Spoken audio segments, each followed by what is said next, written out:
More details are surfacing about the school shooting in Uvalde, Texas, Tuesday that left 19 children and 2 teachers dead. Dozens of officers responded to the scene. According to a public safety lieutenant, police heard gunshots and ran into the school where some of the officers were shot. Officials also say the suspect barricaded himself inside a classroom. Officers began breaking windows around the school to try and evacuate children and teachers. Retired FBI Special Agent Kathy Guider joins me now. She's also the Vice President of Operations at Veracity IIR. Kathy, welcome. It's great to have you with us. So, we are learning that the alleged shooter was able to engage with and get past 3 police officers. A Border Patrol unit ended up responding and killing the suspect. But what does that tell you about the shooter, that he was able to get past those officers? Does that suggest that he was not, that he was not somebody who was doing this for the first time or who had never had any brush with law enforcement before? It would suggest that he had planned what was going to happen, or he had some type of planning in place. He was obviously, from what we're hearing through reports, is that he had a long weapon and possibly a handgun of some type. So he came with firepower. An officer running in, the first one on the scene most often is only going to have the weapon on their hip or their side. And so the shooter, who had planned for this, came prepared with, additional weapons, additional ammunition. So at that point, he has the upper hand. Right. And to your point, as you said, the suspect was wearing body armor.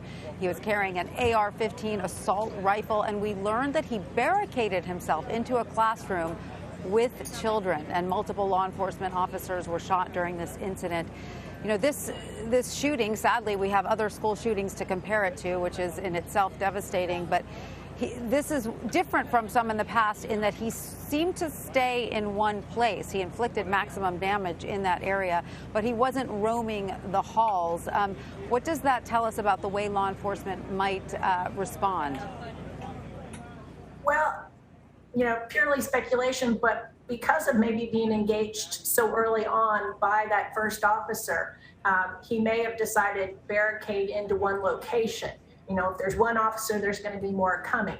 And so maybe that is why he barricaded in, which then makes it a little bit harder for officers to engage with him if he's barricaded in. So other officers arrived and they took a different approach because of a barricaded situation. And almost 24 hours after the shooting now, how is the investigation shaping up at this stage? I mean, we can clearly see investigators and police officers behind me here at the school. It's a very active scene still. What are the things that they might still be looking for? Well, I have no doubt that federal agents, rangers, local law enforcement worked all night long. There was people all night long still gathering evidence, writing the reports, writing search warrants, going before magistrates to get those search warrants, to get the subpoenas necessary for telephone records, for social media records. So people have worked all night long and then have come back during daylight hours and continuing that process. There have been hundreds of interviews being conducted, whether it was yesterday, during the night, and back again today, talking to the family members, talking to the neighbors, the Wendy's employees, former classmates. So there's been a lot of work going on all night long and continuing, as then once they gather that data, there's going to be analysts who are going to review that and start to put together the reports that are going back to law enforcement, to management, saying this is what we found. And Kathy, going forward, how can schools better protect themselves? People make the point, this is an elementary school. Do we really want to send our children to school in a fortress, in a citadel, right? I mean, schools are part of the community. They're supposed to be places where children and parents can come and go freely.